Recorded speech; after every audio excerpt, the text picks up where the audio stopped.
So yesterday, it was 100 days since this Labour government headed by Keir Starmer came into power. It's safe to say it's been a disaster, but it gets even worse for him as his shocking fate has been sealed.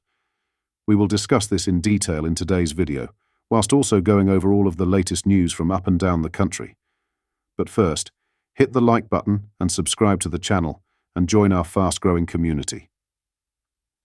Keir Starmer's fate is sealed, and he is now officially the worst Prime Minister in British history. This not just my opinion, but it's fact. Starmer has the lowest approval score of any Prime Minister on record after 100 days in office. New polling has revealed the majority of voters are so far unhappy with the Labour government's actions. The party's approval rating has fallen from a +6 after they were first voted in to a -21, pollster Ipsos said. And Starmer's own personal favourability rating has dropped down to -26, the worst it has been since he took over as Labour leader in 2020. Almost half of those who voted for Labour say they feel let down by the new cabinet. Starmer's 3 months in Downing Street has been marked by infighting, which led to the resignation of his top aide, Sue Gray. He has also been at the centre of a row about freebies and donations after he accepted tens of thousands of pounds worth of freebies from wealthy donors. His government's decision to scrap the winter fuel payments for pensioners also led to considerable backlash. A YouGov survey found 4 in 10 voters believe the country is in a worse state since the general election. 6 in 10 also disapprove of Starmer's record so far. More than a third said they do not have high hopes for the rest of the government's term. Ipsos politics director Kieran Pedley said the figures will make difficult reading for Keir Starmer. He said, with 6 in 10 not confident in Labour's long-term economic plan, the pressure is on for the coming budget to land well, with Labour facing significant political risk if it doesn't.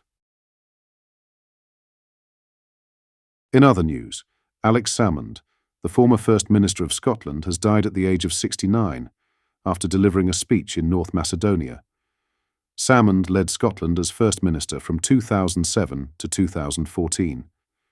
The politician reportedly collapsed after giving a speech in Macedonia earlier this morning. A spokesman for ALBA, the pro-independence party he led after leaving the SNP, confirmed his death. Salmond led the Scottish National Party, steering them from opposition to forming a government at Holyrood in 2007. This was followed by an unprecedented achievement in 2011, when the SNP secured a majority in the Scottish Parliament, the only time such an outcome has occurred in the 25 years since devolution. This victory set the stage for the 2014 independence referendum. After losing that referendum, Salmond stepped down as First Minister, but briefly returned to Westminster as the MP for Gordon from 2015 to 2017. In 2018, he resigned from the SNP amid sexual harassment allegations and later founded the ALBA party, which he led. In 2020, he was acquitted of all criminal charges in court.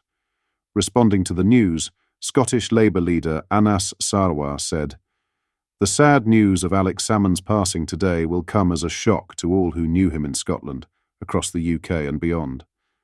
Our thoughts are with his family and friends at this difficult time, and on behalf of Scottish Labour, I offer our sincere condolences to all who will be mourning his loss." Alex was a central figure in politics for over 3 decades, and his contribution to the Scottish political landscape cannot be overstated.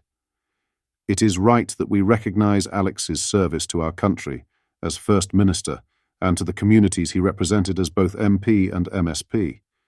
He is survived by his wife Moira. In other news, an average of 135 small boat migrants have crossed the English Channel each day of Labour's 100 days in office, we can exclusively reveal. On Saturday, the total number of Channel migrants passed 13,500 since Prime Minister Keir Starmer's government came to power on July 5th. More than 400 crossed illegally from France throughout today, taking the total number of small boat migrants for the year so far to almost 27,200. A further 142 migrants made the journey yesterday, after stormy conditions in the Channel prevented crossings since last Saturday. A very short break in the weather late on Friday night and into Saturday morning allowed people smugglers to launch multiple dinghies for French beaches. The revelation that an average of 135 migrants a day have crossed since Labour took power will pile on more pressure for firm action from the Starmer government, which promised to smash the gangs. Tens of millions of pounds in additional resources are being directed towards Labour's new Border Security Command. The UK has also signed international agreements with G7 countries and others to increase law enforcement cooperation around people smuggling investigations. But so far, there has been no slowdown in the numbers crossing the Channel into UK waters.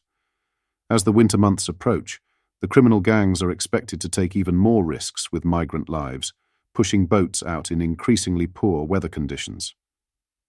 This year has already proved to be the deadliest year since the small boats crisis began in 2018, after close to 50 people, including several women and children, died in multiple incidents.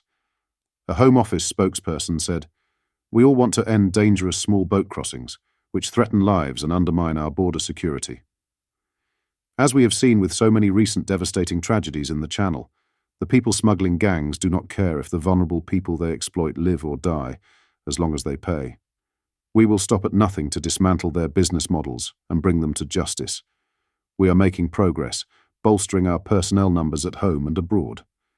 Our new Border Security Command will strengthen our global partnerships and enhance our efforts to investigate, arrest, and prosecute these evil criminals. Lastly, Princess Kate made a statement without being overdressed. As the Princess of Wales donned bold gold on her most recent public outing, a jewellery expert exclusively told GB News. The mother of three stepped out on Thursday in Southport, wearing £165 earrings from the brand Zoraida, which were adored by royal fans. Eddie Levian, the CEO of celebrity jewellery house Levian, whose ancestors guarded the royal jewels of Persia, spoke exclusively in an interview about Kate's stylish appearance.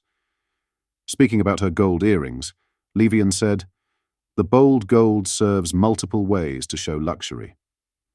First of all, gold has taken on a different level of value with the stratospheric prices that nobody thought we would achieve so quickly. But at the same time, it's very wearable for every day, and so it's very suitable for someone who wants to make a statement but not be overdressed. To choose gold, they could have something that catches the eye, but it's appropriate for daytime." Another occasion where Kate wore gold recently was at Wimbledon for the men's singles final. The 42-year-old opted for the Sabine hoop earrings from the brand by Pariah, described as a sculptural interpretation of literal forms steeped in luxury, earthy and raw with a bold and tactile silhouette. The earrings subsequently sold out after Kate's exciting appearance at Centre Court in SW19. The outing marked Kate's second official appearance of the year, the first being Trooping the Colour in June. In March, the Princess confirmed she had begun a course of preventative chemotherapy and was taking some time to focus on her health. What are your thoughts on what we discussed in today's video? Let me know down in the comment section below. If you've not yet already, make sure you do drop a like on this video and subscribe to the channel for more British content. Thank you. Take care. Goodbye.